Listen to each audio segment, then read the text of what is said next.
Bapak-bapak, ibu-ibu, ikhwan dan akhwat yang dirahmati oleh Allah Subhanahu wa taala, tentunya tidak diragukan lagi bahwasanya kedudukan seorang di sisi Allah tergantung iman seseorang, ya. Baik di dunia, di alam barzakh maupun di akhirat. Semakin tinggi iman seseorang, maka dia semakin dekat dengan Allah Subhanahu wa taala, dia semakin dimuliakan di dunia, di alam barzakh, terlebih lagi di akhirat. Makanya Allah Subhanahu wa taala berfirman, "Innal ladzina amanu wa amilus solihati lahum jannatun tajri min tahtihal anhar." Sungguhnya orang yang beriman dan beramal saleh, bagi mereka surga-surga yang mengalir di bawahnya sungai-sungai. Oleh karenanya seorang di dunia ini berusaha untuk menyempurnakan imannya, dan inilah yang dilakukan oleh para sahabat seperti diriwayatkan dari banyak sahabat, seperti dari Umar bin Khattab radhiyallahu anhu, beliau berkata, "Halummu nazdad imanan." Marilah kita menambah iman kita. Nazdad imanan. Marilah kita menambah iman kita, ya. Kemudian juga Ibnu Mas'ud berkata, "Ijlisu bina nazdad imanan." Marilah duduk bersama kami. Yaitu membicarakan tentang masalah iman agar iman kita bertambah. Dan demikianlah banyak diriwayatkan dari para sahabat mengajak untuk menambah keimanan. Dan di antara akidah Ahlussunnah wal Jamaah yang merupakan akidah yang penting, menyelisih akidahnya orang-orang Mu'tazilah dan orang Khawarij, yaitu al-iman yazid wa yanqus. Iman itu naik dan turun.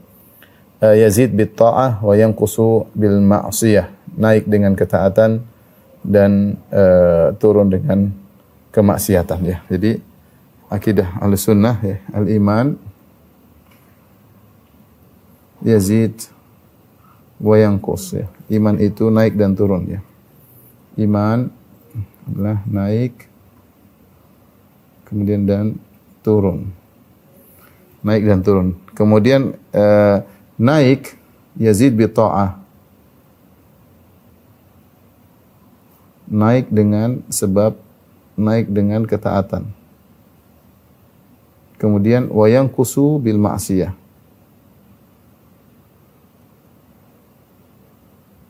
Turun karena maksiat. Karena maksiat, ya. Ini secara sederhana, ringkasnya kalau ingin nambah keimanan, ya harus banyak ketaatan, dan kalau ingin iman turun, ya tentu bermaksiat kepada Allah, maka iman seorang akan turun. Ini akidah Ahlussunnah wal Jamaah. Adapun dalil bahwasanya iman bertambah sangatlah banyak, ya, seperti dalam surat Ali Imran, Allah Subhanahu wa taala berfirman, "Alladzina qala lahumun nasu innan nasa qad jama'u lakum fakhshawhum fazadahum imana wa qalu hasbunallahu wa ni'mal wakil."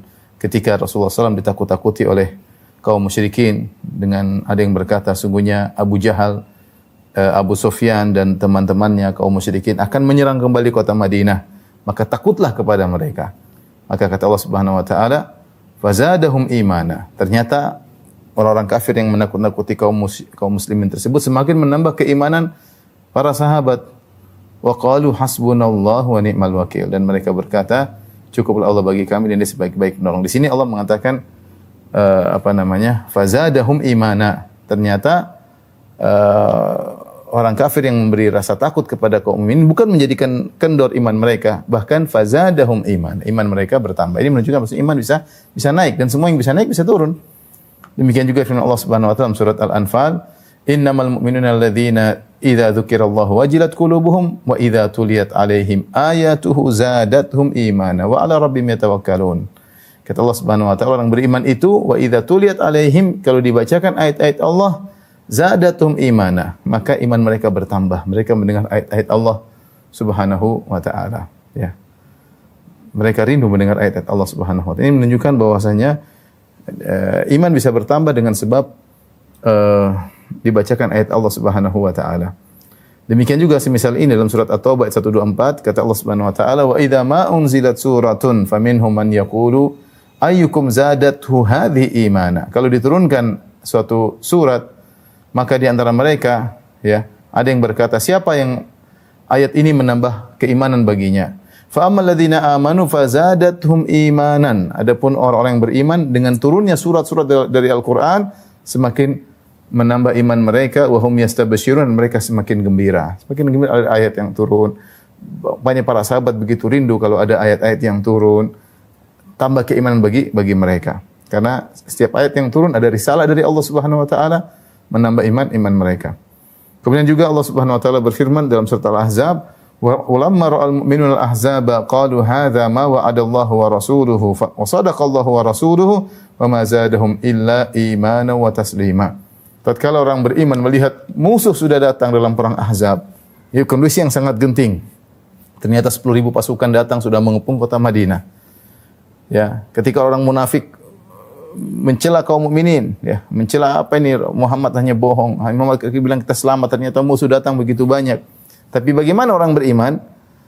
Qalu hadza ma wa'adana Allah wa rasuluh. Kata mereka, inilah yang pernah dijanjikan Allah dan Rasulnya. Bahwasanya musuh akan datang menyerang. Sudah dijanjikan Allah dan Rasulnya. Kata Allah, wa sadaqallahu wa rasuluh wa ma zadahum illa imana wa taslima. Dan tidaklah kondisi genting tersebut kecuali semakin menambah mereka keimanan. Ya, wa ma zadahum illa imana. Semakin menambah keimanan bagi mereka, ya. Kemudian juga Allah Subhanahu wa taala berfirman dalam surat Al-Fatah, "Huwallazi anzala sakinata fi qulubil mu'minina liyazdadu imanan ma'a imanihim." Dialah Allah yang Subhanahu wa taala telah menurunkan ketenangan. Kadang Allah memberikan tambahan keimanan dengan memberikan ketenangan, ketentraman, keyakinan bagi orang beriman. Kata Allah, liyazdadu imanan ma'a imanihim, agar iman mereka bertambah daripada iman yang sudah ada sebelumnya, ya. Dan inilah di antara dalil-dalil bahwasanya iman itu bertambah, dan secara logika kalau iman bertambah bisa kurang, iman bertambah bisa kurang, ya.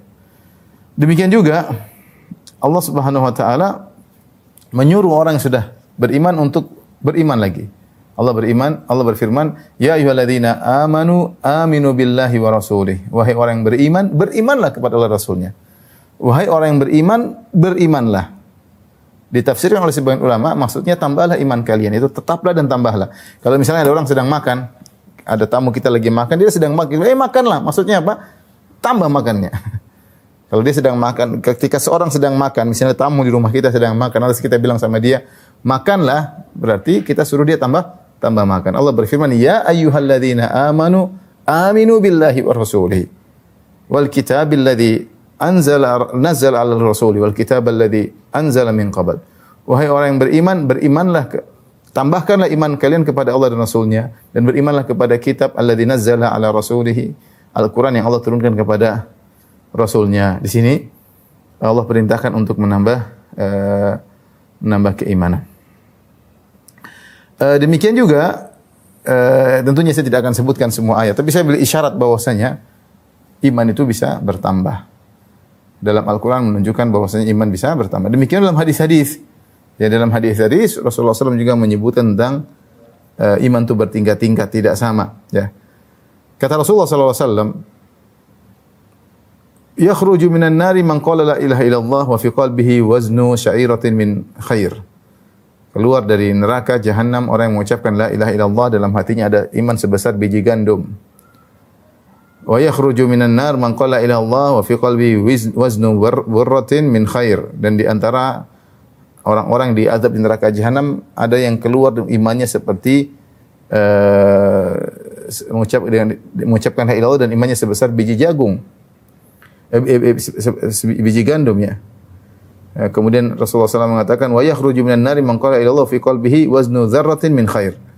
Dan keluar dari neraka ada orang yang imannya sebesar biji jagung, ya. Jadi ada yang keluar imannya sebesar. Jadi ini orang Islam mengucapkan la ilaha illallah tapi bermaksiat sehingga mereka diazab dalam neraka jahanam. Ternyata iman mereka rendah, dan dalam iman yang ada tersebut juga bertingkat-tingkat. Ada yang imannya sebesar biji gandum yang syair, yaitu biji gandum yang putih, ada yang bur, biji gandum yang coklat, ya, dan ada yang sebesar biji jagung. Kemudian dalam riwayat yang lain kata Allah kepada orang-orang beriman yang ingin beri syafaat kepada penghuni surga, kata Allah, "Idhabu faman wajadtum fi qalbihi mithqala dzarratin min iman fa akhrijuhu." Ya. Pergilah kalian ke neraka orang yang beriman, beri syafaat. Ambillah orang-orang yang kalian dapati dalam neraka jahanam yang masih memiliki iman sebesar zarrah, yaitu ukuran yang sangat kecil. Ya, ukuran sangat-sangat kecil, ya. Kemudian dalam riwayat yang lain, idhabu faman wajadtum qalbahu fi qalbihi mithqala dinarin min imanin fa akhrijuh. Keluarkanlah dari neraka orang-orang yang kalian dapat dalam neraka punya iman sebesar dinar. Ini lebih besar lagi. Ya. Kemudian juga akhriju minan, dalam riwayat yang lain, akhriju minan nari man kana fi qalbihi mithqalu habatin min khardalin min iman. Keluarkanlah dari neraka jahanam orang yang dalam hatinya ada keimanan sebesar biji khardal, yaitu semacam biji sawi. Ini dalil-dalil semua menunjukkan bahwasanya iman bertingkat-tingkat ya, dan di neraka nanti ada orang yang disiksa karena mereka banyak melakukan kemaksiatan, tapi mereka masih punya sisa iman. Sisa iman mereka ada yang sebesar darah, yaitu sebesar seperti semut yang kecil, ada yang sebesar biji jagung, ada yang sebesar biji gandum yang putih, biji gandum yang coklat, ada sebesar biji sebesar keping dinar. Artinya iman yang sedikit, tapi itu pun sudah bertingkat-tingkat. Makanya Rasulullah SAW bersabda juga menunjukkan bahwa iman bisa disempurnakan. Akmalul mu'minina imanan ahsanuhum khuluqa. Orang yang paling sempurna imannya adalah yang paling baik akhlaknya, yang paling baik akhlaknya. Artinya kalau Anda ingin menambah iman Anda sampai semakin sempurna, maka hendaknya Anda memperbaiki akhlak-akhlak Anda. Taib, ini semua ikhwan dan akhwat yang hadirin sekalian, hanya sekedar saya kasih sekilas dalil tentang bahwasanya iman itu bertambah dan juga bisa berkurang. Secara kesimpulannya, iman itu bertambah dengan ketaatan dan iman itu berkurang dengan kemaksiatan. Ketaatan apapun akan menambah keimanan. Perhatikan, ya, ketaatan apapun akan menambah keimanan. Menambah keimanan. Tentu tingkatan tambahnya berbeda-beda tentunya ya. Seorang senyum karena Allah, senyum kepada saudaranya, apakah nambah iman? Ya nambah iman. Karena senyum bagian daripada ketaatan. Senyum karena Allah Subhanahu wa taala. Dan kemaksiatan apapun akan mengurangi keimanan.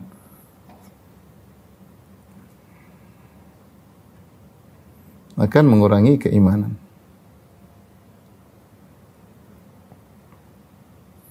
Seorang melihat yang haram, maka akan turun imannya, Seorang berpaling dari melihat sesuatu yang haram, lihat ada wanita tersingkap auratnya, kemudian dia balik, maka Allah tambah keimanannya. Karena menundukkan pandangan adalah keimanan. Kata Allah Subhanahu wa taala, "Qul lil mu'minina yaghuddu min absarihim." Katakan orang yang beriman untuk menundukkan pandangan mereka. Ketika mereka menundukkan pandangan, maka iman mereka bertambah. Ketika mereka mengumbar pandangan, iman mereka berkurang. Karena itu adalah maksiat. Dan dalil menunjukkan bahwasanya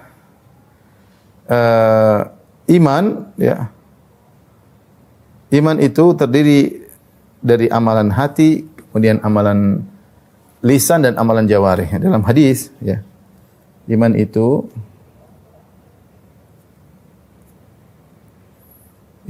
sebagaimana akidah Ahlussunnah wal Jamaah, ya, ada i'tiqad bil jinan, ya, yaitu keyakinan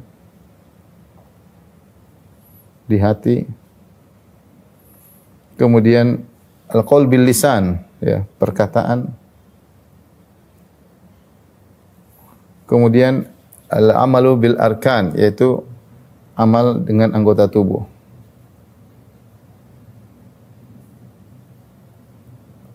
Masing-masing ini bagian daripada terdiri dari iman, terdiri dari keyakinan hati, perkataan itu amalan hati, ya.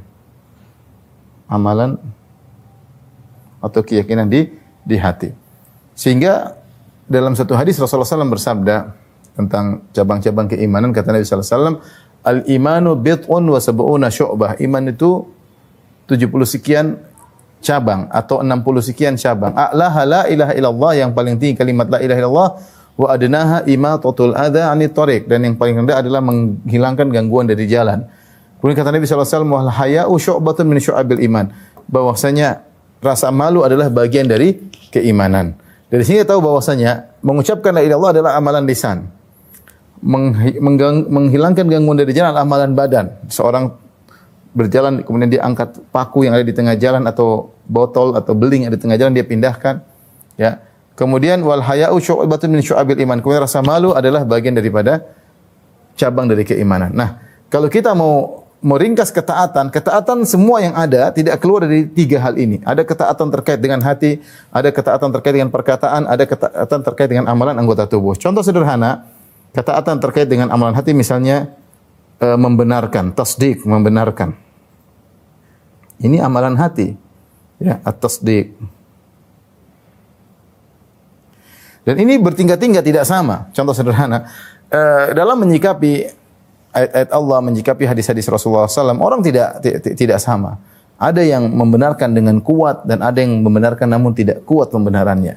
Oleh karenanya kita tidak sama dengan Abu Bakar As-Siddiq. Abu Bakar As-Siddiq digelar dengan As-Siddiq karena amalan dia membenarkan luar biasa. Membenarkan dia luar biasa. Sehingga imannya tidak sama dengan kita. Kita semua ada pembenaran. Kita membenarkan Allah Rasulnya. Tapi tidak sama dengan Abu Bakar As-Siddiq. Sehingga dia diberi gelar dengan gelar As-Siddiq. Kalau kita semua tingkat pembenarannya sama dengan Abu Bakar, kita semua diberi gelar As-Siddiq. Namun tentunya tidak. Yang diberi gelar As-Siddiq cuma Abu Bakar radhiyallahu taala anhu.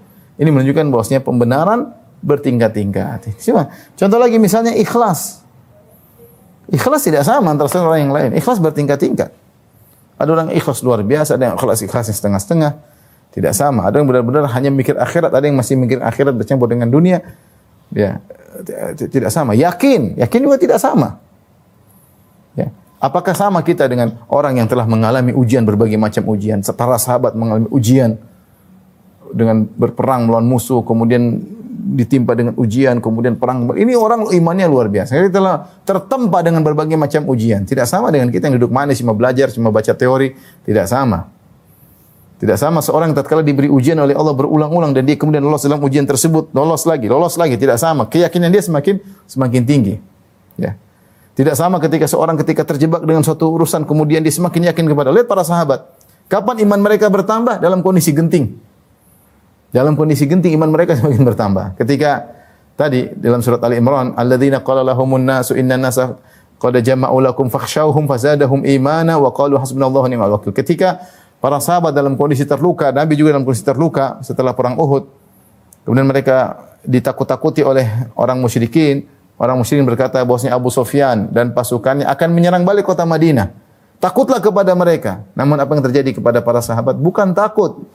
Fazadahum imana. Mereka semakin beriman. Dalam kondisi genting, seorang semakin beriman. Keyakinan. Seperti juga ketika perang Ahzab tadi. Walamma ra'al mu'minuna al-ahzaba qalu hadza ma wa'adana Allah wa rasuluhu. Shadaqallahu wa rasuluhu. Ketika kaum mukminin melihat pasukan sudah banyak 10.000 mengepung, mereka mungkin cuma 1.500 dikepung oleh 10.000 pasukan. Apakah mereka kemudian turun iman? Tidak, mereka justru bertambah keiman. Makanya saya bilang yakin ini berbeda-beda. Tidak sama orang yang cuma diam di rumah atau hanya teori dengan orang yang tertempa dengan berbagai macam ujian. Ya. Itu bagaimana para ulama yang mereka ada yang diusir, ada yang dicela, ada yang diancam, itu iman mereka semakin bukan iman seperti kita ya. Karena ujian mereka berat ya. Oleh karenanya ini contoh amalan hati. Itu amalan hati banyak, tapi saya katakan membenarkan bertingkat-tingkat, ikhlas juga bertingkat-tingkat ya. Keyakinan juga bertingkat-tingkat, tidak sama. Tidak sama antara satu dengan yang. Lihatlah bagaimana Aisyah radhiyallahu anha begitu tulusnya ya. Ya, ketika dia menyuruh seorang budaknya untuk memberikan bantuan kepada orang miskin atau hadiah atau bantuan kepada orang miskin, maka Aisyah berkata, lihat apa yang diucapkan orang miskin tersebut. Akhirnya budak Aisyah memberikan pemberian kepada orang miskin. Ternyata orang miskin tadi mendoakan Aisyah. Maka sang budak menyampaikan, wahai tuanku, wahai majikanku, sungguhnya orang miskin tadi mendoakan Anda begini. Kata Aisyah pun mendoakan orang budak tersebut sebagaimana budak tadi mendoakan dia. Kenapa? Karena Aisyah tidak berharap kecuali pahala dari Allah. Ini orang mendoakan Aisyah, Aisyah balas dengan mendoakan dia. Karena Aisyah murni ingin mendapatkan ganjaran hanya semata dari Allah. Sebagian kita ikhlas tapi masih terkadang mengharap pamrih, terkadang masih ingin dihormati, terkadang masih ingin didoakan, terkadang masih banyak. Namanya kita tidak sama. Iman berbeda-beda. Ya, keyakinan berbeda-beda. Lihatlah antara Abu Bakar dan Umar saja keyakinan kekuatan keimanan berbeda. Ketika Rasulullah SAW menyuruh sedekah, Umar bersedekah dengan setengah hartanya. Siapa yang ragu dengan kuatnya iman Umar bin Khattab, beriman dengan setengah hartanya? Siapa di antara kita seperti itu? Abu Bakar Ya, fa anfaqa bimalihi kullihi, maka dia pun berinfak dengan seluruh hartanya. Sampai Rasulullah SAW mengatakan, ma abqaita li ahlik, apa yang kau sisakan, kau tinggalkan untuk keluargamu wahai Abu Bakar. Kata Abu Bakar radhiyallahu ta'ala anhu, abqaita lahumullah wa rasulah. Aku tinggalkan bagi mereka Allah dan Rasulnya. Ini contoh ya, bahwasanya amalan hati ini semua kalau kita lakukan menambah keimanan. Perkataan ini seperti misalnya apa? Zikir tidak sama dengan yang lainnya. Ya. Kata Allah Subhanahu wa taala, "Ala bi dzikrillahi tatmainnul qulub." Ketahui dengan berzikir mengingat Allah maka hati semakin tenang, semakin nambah keimanan. Ya. Semakin nambah keimanan karena semakin tenang, semakin yakin nambah keimanan. Seperti kata Ibrahim alaihissalam ketika dia minta kepada Allah untuk menunjukkan bagaimana penciptaan. Dia mengatakan, Rabbi arini kaifa tuhyil mauta. Ya Rabbku, tunjukkanlah kepadaku bagaimana kau menciptakan, menghidupkan yang sudah mati. Bagaimana cara kau menghidupkan yang sudah mati? Kata Allah, qala awalam tu'min. Tidakkah kau beriman? Wahai Ibrahim, bahwasanya aku bisa menghidupkan yang mati. Kata Ibrahim, qala bala. Aku beriman bahwasanya engkau bisa menghidupkan yang mati. Walakin liyatma'inna qalbi. Tapi aku ingin lebih tentram hatiku. Maka akhirnya Allah menyuruh Nabi Ibrahim untuk mengambil burung, kemudian dipenggal-penggal, diletakkan tempat yang jauh, akhirnya bisa hidup kembali. Tapi maksudnya zikir ini di antara sarana untuk menambah keimanan. Tapi zikir yang bagaimana? Zikir yang berkualitas. Tidak semua orang mengucapkan la ilaha illallah, kemudian kualitas zikirnya sama. Tidak sama orang mengucapkan subhanallah, kualitas zikirnya sama. Tidak sama seorang astaghfirullah, kualitas zikirnya sama. Tidak sama. Ada yang istighfar, asal-asalan istighfar dengan berkualitas. Contoh sederhana, seperti zikir apa? Hasbunallah wa ni'mal wakil. Hasbunallah wa ni'mal wakil. Kita semua bisa mengucapkan kalimat ini. Cukuplah Allah dan dialah sebaik-baik tempat pertolongan, tempat kita menyerahkan urusan. Tapi apakah sama kualitas hasbunallah wa ni'mal wakil kita dengan yang lain? Lihatlah Nabi Ibrahim alaihissalam. Ketika dilemparkan di lautan api, dia mengatakan hasbunallah wa ni'mal wakil. Cukuplah Allah bagiku dan dia sebaik-baik tempat penolong. Maka Allah mengatakan qulna ya naru kuni bardan wa salaman ala Ibrahim. Wahai api, jadilah kau dingin dan keselamatan bagi Ibrahim. Hasbunallah wa ni'mal wakilnya berkualitas. Ada dampaknya. Allah langsung kasih pertolongan. Allah menjadikan api yang bakar menjadi dingin. Nabi Muhammad SAW ketika dikatakan Inna nasa qad jama'u lakum fakhshawhum, wahai Muhammad, sungguhnya Abu Sufyan dan teman-temannya datang untuk menyerang kalian kembali.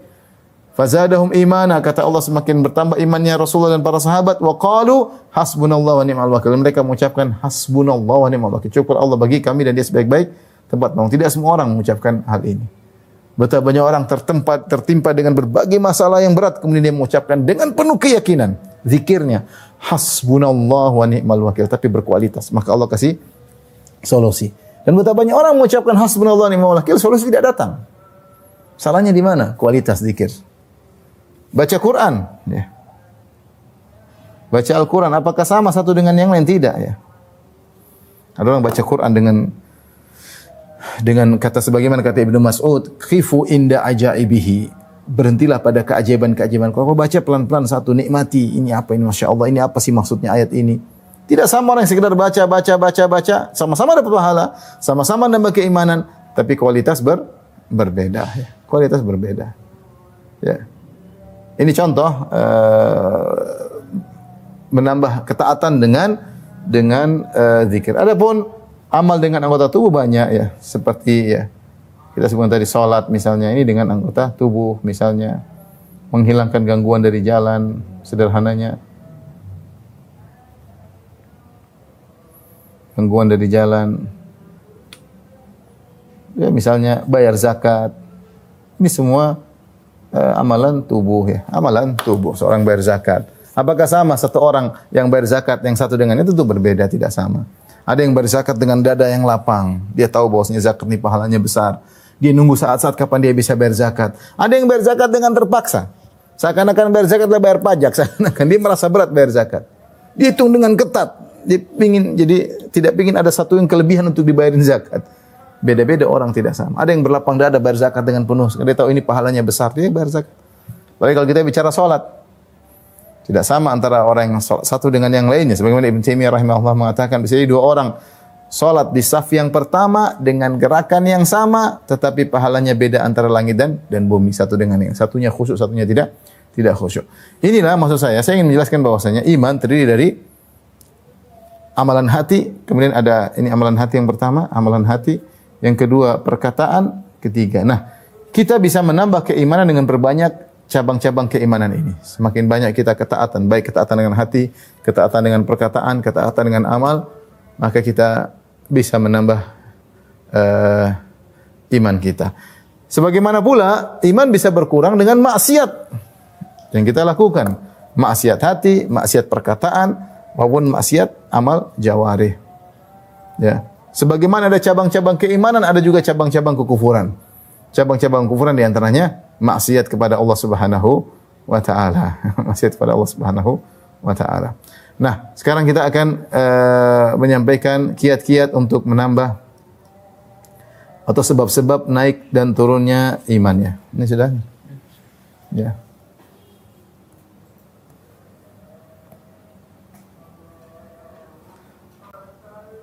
Sebab-sebab naiknya iman. Sudah kita jelaskan tadi secara sederhana, semakin banyak ketaatan, semakin tambah keimanan.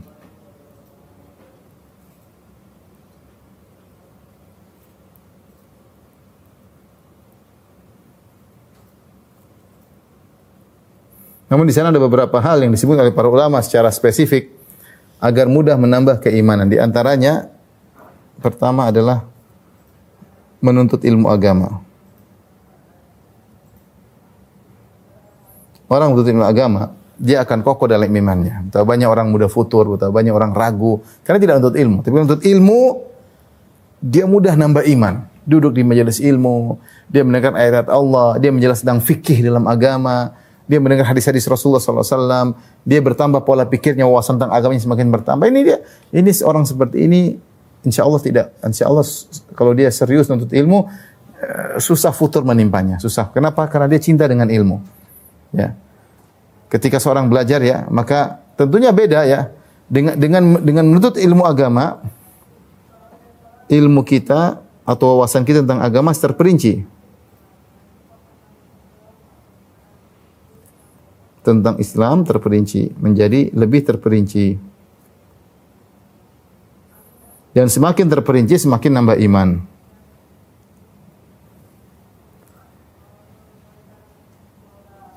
Semakin nambah iman.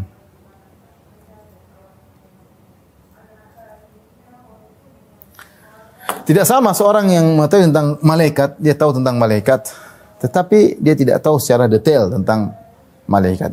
Iman kepada malaikat, tapi kalau kita belajar, malaikat ternyata begini, nama-namanya begini, tugasnya begini, bagaimana mereka takut kepada Allah, ini nama keimanan, tidak sama.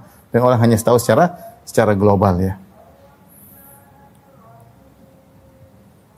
Dan demikian juga perkara orang belajar salat, tidak sama antara orang belajar salat asal salat dengan orang yang belajar tentang rukun-rukunnya, dengan wajib-wajibnya, dengan sunnah-sunnahnya, kemudian mulai praktekkan, tidak sama. Menuntut ilmu ini hal yang paling membuat orang cepat bertambah keimanan. Karena dia akan menambah wawasan tentang Islam dan ini akan menambah keimanan. Maka ikhwan akhwat yang rahmati Allah Subhanahu wa taala, jangan ragu, menuntut ilmu adalah ibadah dan ibadah yang sangat mudah menambah keimanan. Makanya tidaklah Nabi Muhammad sallallahu alaihi wasallam oleh Allah diminta tambahan kecuali tambahan ilmu. Kata Allah Subhanahu wa taala, "Wa qur rabbi zidni ilma." Katakanlah wahai Muhammad, ya Rabbku tambahkanlah aku ilmu. Dan Nabi SAW telah bersabda, "Man salaka tariqan yaltamisu fihi ilman, sahalallahu bihi tariqan ilal jannah." Siapa yang menempuh satu jalan untuk menuntut ilmu, maka Allah mudahkan jalannya menuju surga. Allah mudahkan jalannya menuju surga.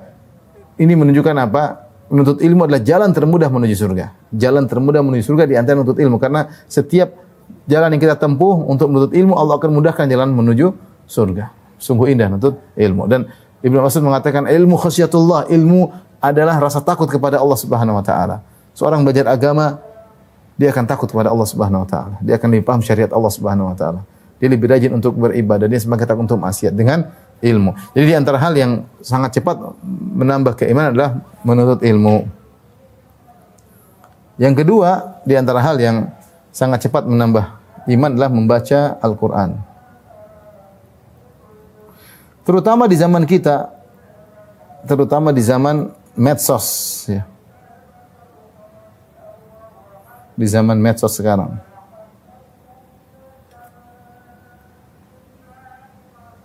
Subhanallah. Hari-hari berlalu, kadang kita tidak baca Al-Quran. Semua kita baca berita tentang kriminal, berita tentang artis, berita tentang politik, berita tentang luar negeri, berita tentang dalam negeri. Semua kita baca. Berita tentang langit, angkasa luar kita baca. Berita dalam perut bumi mungkin kita baca tentang logam dan yang lainnya. Berita tentang akhirat kita tinggalkan. Ini benar bahwasanya seorang sangat mudah bertambah imannya ketika dia baca Al-Quran. Tapi baca Al-Quran saja nambah iman, apalagi dengan baca yang berkualitas, dengan berusaha memahami maknanya. Maka saya selalu menasihati kepada ikhwan dan akhwat, jangan lupa untuk belajar tafsir. Tafsir. Ada kajian-kajian tafsir banyak, alhamdulillah. Kalau ada ustaz punya kajian tafsir, ikuti. Dihayati, dimaknai. Ini Allah turunkan kitab suci ini untuk kita pahami, bukan untuk kita baca-baca doang tanpa kita pahami. Kira-kira kalau ada kekasih kita, suami kita, istri kita kirim surah, kita ingin baca dengan baik, kita ulang-ulang bacanya, kita berusaha maknanya apa. Ini Rabbul Alamin, pencipta kita, ngirimkan surat-surat dalam Al-Quran untuk kita pelajari, dan ini menambah keimanan. Sungguhnya Al-Quran adalah kitab kebahagiaan. Ya, kalau ingin bertambah keimanan, sering baca Al-Quran. Kasih target setiap hari sekian. Kalau bisa baca dalam salat malam itu yang terbaik. Inna nasyi'atal laili hiya ashaddu wat'a wa aqwamu qila. Sungguhnya baca Al-Quran di malam hari lebih mengena, apalagi dalam salat malam. Ya. Jadi ikhwan dan akhwat, kita enggak usah banyak teori, kalau ingin menambah keimanan harus ada rutinitas harian baca Al-Quran. Harus ada. Entah setengah juz, entah seperempat juz, entah berapa halaman, yang penting jangan sampai hari-hari lewat kita tidak baca Al-Quran. Sekarang kita sibuk dengan gadget. Semua berita kita baca, WhatsApp kita jawab semua. Kita punya grup, berapa grup, subhanallah. Baca berita sana, berita sini, hati semakin keras, iman semakin turun. Apalagi medsos yang kita lihat isinya maksiat. Lihat aurat wanita terbuka, lihat berita namimah, lihat berita ghibah, berita yang tidak benar, kebencian, macam-macam. Ya. Maka jangan lupa baca Al-Quran kalau bisa dengan tadabbur yang terbaik. Kata Ibnu Qayyim rahimahullahu taala, qira'atu ayatin bitafakkurin wa tafahhumin khairun min qira'ati khatmatin bi ghairi tadabburin wa la tafahhumin. Membaca satu ayat saja dengan merenungkan, dengan tadabbur, lebih baik daripada menghatamkan Quran tanpa tadabbur. Menghatamkan tanpa tadabbur. Ini fenomena yang sekarang kita bahagia di tanah air kita, betapa banyak sekolah-sekolah tahfidzul Quran. Banyak orang hafiz Quran. Tapi sangat sedikit yang memahami isi Al-Quran. Ya, kita ingin mereka tidak berhenti pada hafal Quran saja. Ini hanyalah langkah awal. Selanjutnya adalah memahami ayat-ayat tersebut untuk dirinya pribadi dan untuk disampaikan kepada masyarakat. Ya. Oleh karenanya Fudail bin Iyad telah memperingatkan akan hal ini. Sebagian orang hanya membatasi dirinya pada hafal Quran doang, untuk baca Quran saja. Kata Fudail bin Iyad, "Innama unzilal Qur'anu liyu'mala bih." Sungguhnya Al-Quran itu diturunkan untuk diamalkan. Fattakhadhan nasu qira'atahu amala. Maka orang hanya menjadikan mengamalkan Al-Quran adalah dengan baca saja, sudah cukup.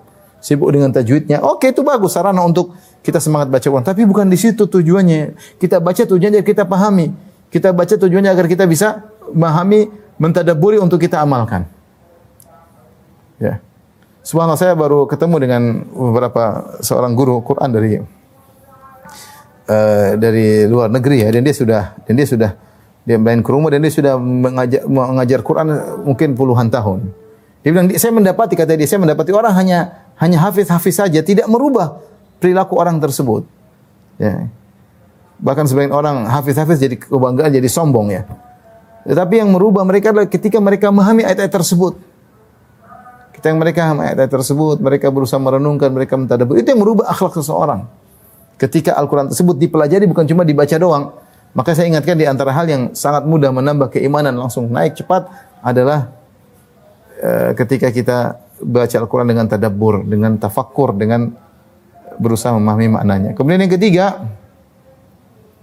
di antara hal yang cepat menambah keimanan adalah mempelajari nama-nama Allah. Nama-nama dan sifat-sifat Allah. Ini subhanallah saya bicara kenyataan ya. Saya kan ngajar banyak kajian. Di antara kajian yang paling saya suka adalah kajian tafsir dan kajian Asmaul Husna. Namun dua kajian itulah yang orang sangat jarang nonton. Jarang penontonnya. Padahal kalau kita kaji tentang Asmaullah Al-Husna, tentang nama-nama sifatnya, menambah iman dengan cepat. Cepat.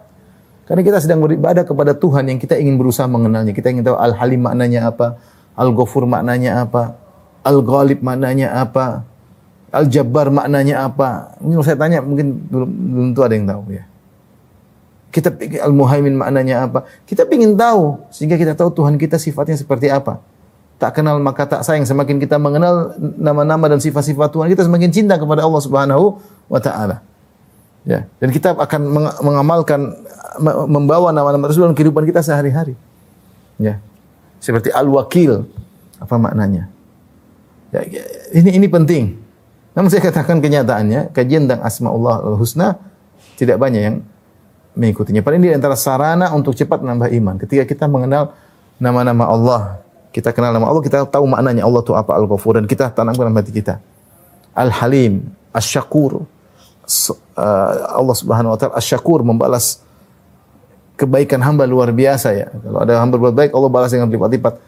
Dan banyak nama-nama Allah yang kalau kita pelajari akan menambah iman kita dengan begitu cepat. Kemudian yang keempat, di antara hal yang mampu segera menambah keimanan adalah membaca sirah Nabi dan para salaf. Kalau kita baca tentang kisah Nabi sallallahu alaihi wasallam ya, akan termotivasi kita bagaimana sabarnya Nabi. Kita semakin cinta sama Rasulullah sallallahu alaihi wasallam. Kita tahu bahwasanya sosok ini sosok luar biasa. Ini mukjizat tersendiri.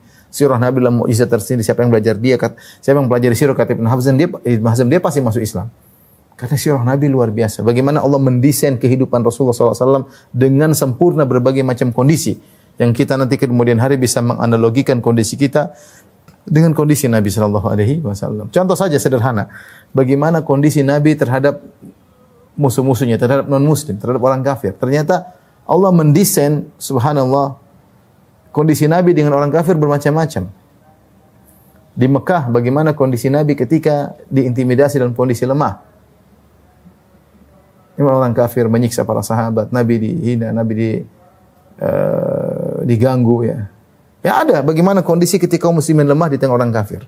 Kondisi ini kita butuhkan, betapa banyak kita minoritas orang Islam terzalimi, terintimidasi dalam satu negara non muslim yang besar.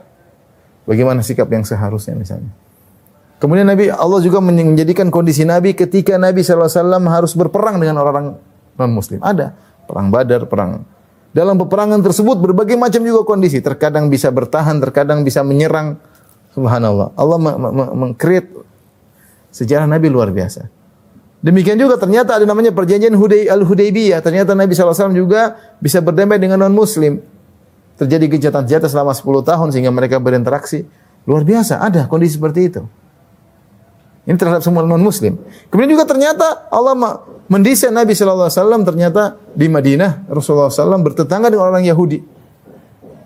Bani Qainuqa, Bani Nadhir, dan Bani Quraidah. Namun semuanya berkhianat sehingga mereka terusir dari kota Madinah. Jadi kadang Nabi kaum muslimin terintimidasi, terkadang bertetangga dengan non-muslim, terkadang perang dengan non-muslim, terkadang berdamai. Ini yang bikin, ini Allah yang bikin. Jadi sirah Nabi luar biasa. Ini saya bicara tentang mungkin tidak terbetik dalam benak kita bagaimana sikap kaum muslim terhadap non-muslim. Ternyata Allah sudah mengkrit sirah Nabi, sejarah Nabi dengan sedemikian rupa sehingga banyak faedah yang bisa kita ambilkan. Kita ambil dari sirah Nabi. Kemudian kalau kita baca sejarah para salaf, kita akan merasa diri kita kerdil. Lihat bagaimana ibadah mereka luar biasa, iman mereka luar biasa, perjuangan mereka luar biasa, sabar mereka luar biasa. Kita baca Nabi, para sahabat, para salaf. Ini semua kalau kita baca, nambah keimanan. Ya, maka saya sampaikan kepada ikhwan, jangan lupa kalau ada waktu baca sirah. Baca dengan dinikmati. Ya, bukannya sekedar bacaan pengantar tidur, tapi kita nikmati bagaimana perjuangan-perjuangan Rasulullah sallallahu alaihi wasallam. Kemudian di antara bertambah iman adalah mempelajari kesempurnaan Islam, kesempurnaan dan keindahan dan keindahan Islam. Ini penting ikhwan, penting sekali. Ketika seorang belajar tentang sempurnanya Islam, Islam bagaimana sempurna dari sisi muamalah dijelaskan dengan sempurna, akidah dijelaskan dengan sempurna, bagaimana pribadi seorang, bagaimana interaksi seorang dengan orang lain, sampai lengkap, sampai ada masalah, bagaimana kalau terjadi kriminal, hukum-hukum yang berlaku, lengkap semua Islam. Lengkap. Dan ada ini saya punya kajian khusus tentang kesempurnaan Islam. Silakan lihat di YouTube. Menambah iman kita semakin yakin dengan Islam. Ini agama bukan karangan makhluk. Ini agama benar-benar dari Rabbul Alamin. Syariatnya benar-benar sempurna. Ya. Syariat semua sempurna. Ini menambah iman kita. Kemudian bagaimana mengajarkan tauhid, mengajarkan keikhlasan. Hanya beribadah kepada Rabb pencipta alam semesta. Ketika kita baca, kemudian kita compare dengan agama-agama lain, subhanallah, tambah keimanan. Menambah kokoh iman kita, semakin yakin. Ini belajar tentang kesempurnaan apa? Islam. Belajar tentang indahnya agama Islam, tentang tauhidnya, tentang akhlaknya, tentang agama Islam, agama komprehensif. Saya sebutkan tentang sempurnanya Islam dalam banyak sisi, bisa dilihat nanti di YouTube bagi yang ada waktu untuk menontonnya. Kemudian di antaranya yang keenam, cara mudah untuk menambah keimanan adalah dengan bertafakkur tentang agungnya alam semesta. Subhanallah. Kata Allah, "Inna fi khalqis samawati wal ardi wa ikhtilafil laili wan nahar la ayatil liulil albab." Sungguh penciptaan langit dan bumi, pergantian siang dan malam, ada tanda-tanda kebesaran Allah bagi orang yang cerdas. Renungkan langit dengan begitu. Ya. Afala yanzuruna ilal ibili kaifa khuliqat wa ilas sama'i kaifa rufi'at wa il jibali kaifa nusibat. Tidak akan mereka lihat bagaimana unta diciptakan, bagaimana langit ditinggikan, bagaimana gunung ditanam. Subhanallah. Kita renungkan siapa pencipta kreator alam semesta yang luar biasa. Langit. Ada kajian saya tentang langit. Bisa dilihat langit yang begitu luas, tanpa ada tiang. Kita enggak tahu mana ujung, mana pangkalnya. Isinya berat, ada matahari, ada rembulan, ada bintang-bintang. Siapa yang bisa bikin seperti ini? Renungkan matahari, terbit selalu pada orbitnya, terbit pada waktunya, terbenam pada waktunya. Jaraknya tidak berubah, konstan, panasnya konstan, luar biasa. Siapa yang bisa ngatur ini? Semua. Kita renungkan. Berlihat di langit luar biasa dengan keindahannya luar biasa. Allah jadikan wa bin najmi hum yahtadun, dengan bintang-bintang seorang bisa mengetahui arah. Luar biasa. Rembulan dengan indahnya diisi dengan bintang-bintang, rasi-rasi bintangnya. Langit pertama, langit kedua, langit ketiga, langit ketujuh. Allahu Akbar. Nambah keimanan. Ma ajmalas sama, betapa indah langit. Seorang kalau renungkan, tambah keimanan. Agungnya. Belum bicara tentang bumi, bicara tentang isi bumi. Oh, luar biasa ya. Indahnya sang pencipta. Indahnya sang pencipta. Dan apa kita kadang-kadang keluar tadabbur alam, kata orang istilahnya. Tafakkur. Ya, kita jalan-jalan tapi sekalian kita niatkan ya. Sekalian kita niatkan ya. Berenang, lihat ikan-ikan yang indah, subhanallah, berwarna-warni. Siapa yang ciptakan ini semua? Luar biasa. Wa fi anfusikum afala tubsirun. Tidaklah pada diri kalian lihat. Lihatlah pada diri kalian bagaimana organ pernapasan, bagaimana organ peredaran darah, bagaimana organ mata penglihatan, bagaimana pendengaran. Siapa yang ciptakan begitu indahnya, seperti begitu itqan, begitu profesional. Ini semua ini menambah keimanan, Ini sangat penting. Saya katakan terutama di zaman sekarang munculnya orang-orang ateis ya. Ini di antara bantahan terhadap mereka bagaimana ini semua tidak, Rabbana ma khalaqta hadza batila. Ya Rabb, tidak mungkin kau cipta ini semua tanpa ada tujuan, hanya sekedar main-main, enggak mungkin. Engkau ciptakan keindahan alam ini pasti ada tujuannya. Ini pasti ada kreatornya, tidak mungkin alam terjadi dengan sendirinya. Ini penting dan ini sangat mudah menambah keimanan. Kemudian di antara hal yang mudah untuk menambah keimanan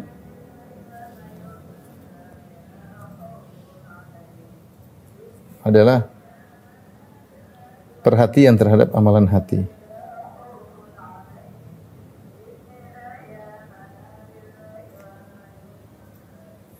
Terhadap amalan hati. Perhatikan hati kita, jangan biarkan hati kita bergerak dengan seenaknya. Ya. Perhatikan keikhlasan kita, perhatikan keimanan kita, keyakinan kita, perhatikan. Ya. Kita jangan melakukan sesuatu, ingat saya ini karena Allah atau bukan. Ya. Perhatikan gerak-gerik hati kita, perhatikan. Jangan biarkan hati kita bergerak seenaknya, tidak. Hati ini ada yang tahu tentang isi hati kita, Allah Subhanahu wa taala. Hati ini ada nilainya. Ada nilainya.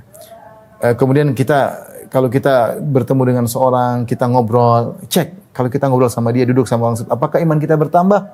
Nah, ini yang kita cari, teman, seperti ini. Majelis yang kita cari seperti ini. Kalau kita duduk di majelis tersebut, iman kita bertambah. Tapi kalau kita ketemu majelis, kita ngobrol, ketawa ketiwi, terus kita selesai pertemuan, kok hati kita keras rasanya. Ini mengurangi keimanan, hati-hati. Makanya dikatakan oleh salah seorang salaf, min fiqhil abd, ya, di antara fikih seseorang, ya, bahwasanya dia tahu amusdadun imanuhu am yanqus, ya. Dia tahu kapan imannya bertambah dan kapan imannya berkurang. Dia harus tahu. Jadi dia, kalau saya kondisi begini, saya ketemu si fulan, saya duduk di majelis fulan, iman saya bertambah, dan kita bisa merasakan iman saya lagi, alhamdulillah nih, lagi yakin, lagi semangat.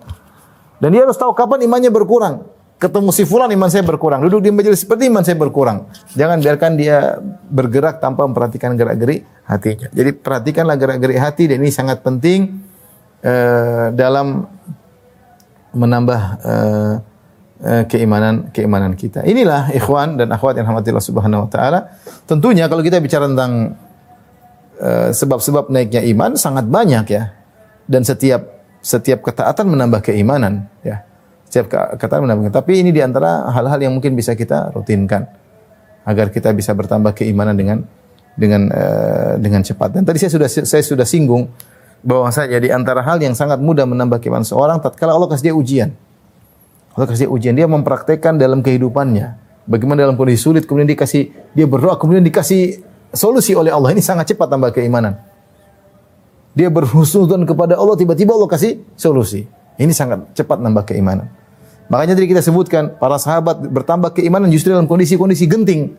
Kita tidak minta kondisi genting, tapi maksudnya kalau kita terjebak dengan kondisi genting, ikhwan akhwat yang rahmati Allah Subhanahu wa taala, jalani dengan baik, dengan saatnya kita mengamalkan hati kita, yakin, husnudzon, berbaik sangka kepada Allah Subhanahu wa taala, ya. Pasti begitu kita berdoa, dan itu sangat mudah menambah keimanan ketika kita berhasil melewati ujian-ujian tersebut. Taib, adapun sebab turunnya keimanan,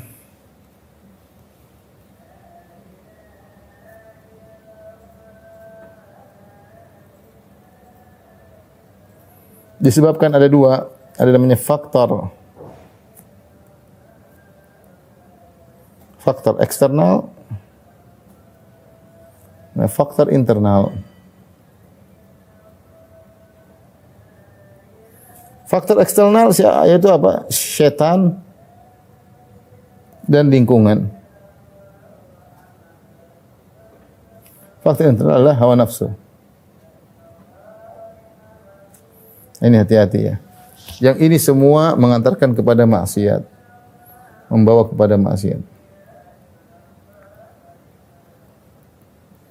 Yang maksiat mengurangi namanya keimanan. Makanya di antara zikir pagi petang kita berdoa, Allahumma fatiras samawati wal ard, alimal ghaibi wasyahada, rabb kulli syai'in wa malika, asyhadu an la ilaha illa anta, a'udzubika min syarri nafsi wa min syarri syaitani wa syirkih, wa naktarifa ala nafsi su'an aw ajurra ila muslim. Itu doa zikir pagi petang. Ya Rabbku, pencipta langit dan bumi, yang mengetahui yang gaib maupun yang nampak, rabb kulli syai'in wa malikah, pencipta segala sesuatu dan penguasanya. Asyhadu an la ilaha illa anta, aku bersaksi tidak ada yang berhak disembah kecuali Engkau, ya Allah. A'udzubika min syarri nafsi, aku berlindung kepada Engkau dari keburukan jiwaku. Jiwa ini punya keburukan. Ini faktor internal. Wa min syarri syaitani wa syirki, dan aku berlindung kepada Engkau dari godaan syaitan, yaitu faktor eksternal, wa syirki, dan jerat-jeratnya. Ada yang mengatakan wa syaraki, dan anak buahnya, faktor lingkungan. Syaitan punya anak buah, manusia dan jin. Ya. Wa naktarifa nafsi su'an au jara ila muslim, atau aku melakukan perbuatan buruk untuk diriku dan atau aku membawanya kepada muslim yang lain. Ini faktor eksternal sangat, ini semua bisa membuat seorang terjerumus dalam kemaksiatan, ya. Syaitan, maka kita harus sering berlindung, auzubillahi minasyaitonir rajim. Wala tattabi'u khutuwati syaitan, jangan ikut-ikut langkah syaitan. Lingkungan, hati-hati. Lingkungan juga, kalau syaitan musuh tidak kelihatan. Ya sudah tinggal kita hati-hati saja, banyak berta'awuz kepada Allah. Lingkungan banyak hati-hati. Jangan kita mendekati lingkungan dengan maksiat. Lingkungan pengaruhnya luar biasa. Salah bergaul berbahaya, salah berteman berbahaya, salah buka HP, salah buka internet berbahaya. Ini semuanya faktor lingkungan. Dan ini pengaruhnya sangat luar biasa. Hati-hati, seorang waspada, tidak sembarang bergaul. Ibu-ibu tidak sembarang bergaul. Sebagian ibu-ibu rusak imannya, bergaul dengan orang-orang yang hidupnya glamor, hidup kaya raya, sehingga pikirannya di dunia melulu. Ini lingkungan. Tadinya dia rajin baca Quran, tadinya mungkin dia menangis terenyuh. Kalau sholat, kalau berdoa nangis. Sekarang udah ketemu teman yang kaya raya, dia lupa. Pikirannya ke mall, pikirannya beli bergaya. Kalau sudah beli barang baru, ingin menunjukkan kepada kawan-kawannya. Sudah, pola hidupnya berubah. Imannya langsung turun drastis, subhanallah. Kalau punya uang beli barang mahal, udah barang mahal sombong, imannya langsung terjun bebas. Salah bergaul, hati-hati. Faktor eksternal ini bukan sepele, salah bergaul. Cari teman-teman yang baik, yang nambah keimanan. Kalau kita lihat dia, kita ingat akhirat. Kalau dia ketemu dia, kita terpacu, termotivasi untuk melakukan amal soleh, termotivasi untuk taat kepada suami, termotivasi untuk mendidik anak, termotivasi untuk ikut majelis tahsin Quran, untuk belajar tajwid, belajar tafsir. Ini seperti ini teman-teman seperti yang kita pegang. Lingkungan ini faktor sangat luar biasa. Orang bisa berubah pola hidupnya gara-gara temannya. Ya, baik yang baik maupun yang buruk. Kemudian hawa nafsu. Inna nafsa la ammaratun bisu. Kata Allah, inna nafsa la ammaratun bisu.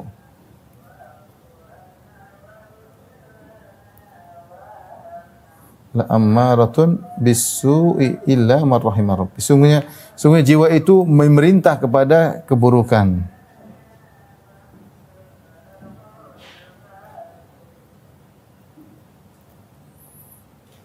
Menyeru kepada keburukan.